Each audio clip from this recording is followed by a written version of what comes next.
ប្រឹងថាសម្រស់ត្រឡប់មកសាងភាពល្បីល្បាញវិញក្តីតែយុទ្ធនរដ្ឋាននៅទទួលបានមតិរំខានផ្លូវចិត្តលើរូបរាងនៅឡើយបើគិតមកដល់ពេលនេះរយៈពេលជិត4ឆ្នាំមកហើយដែលតារាចម្រៀងរៀមច្បងអ្នកនាងយុទ្ធនរដ្ឋា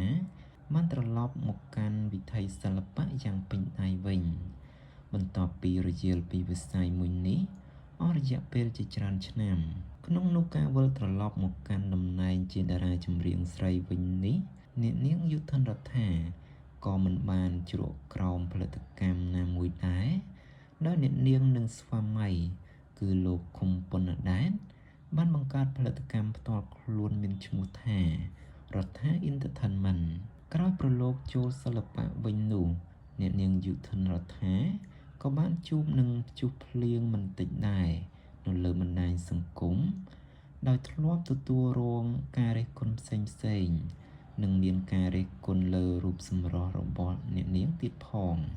យ៉ាងណាក៏ដោយកន្លងមកតារាចម្រៀងរូបនេះក៏មិនដែលចុះចាញ់ឡើយខណៈទទួលបានការលើកទឹកចិត្តគាំទ្រនិងមិត្តអ្នកសិល្បៈព្រមទាំងក្រុមគ្រួសារ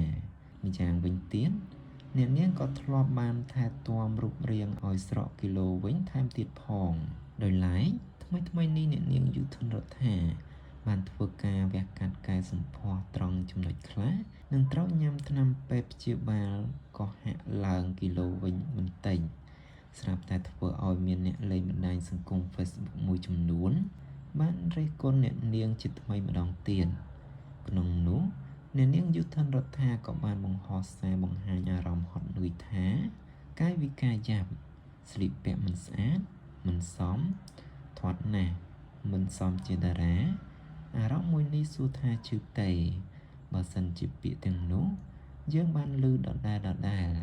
ហើយបើបងប្អូនមកជាខ្ញុំសួរថាតើហត់ដែរទេ